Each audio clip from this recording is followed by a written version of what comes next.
And the only thing that comes out that's left of you is your eyeball. Probably dead.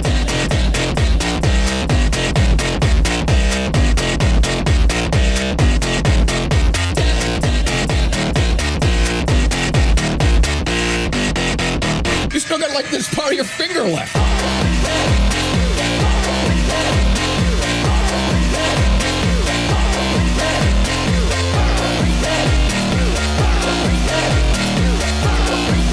If somebody were to like push you into a meat grinder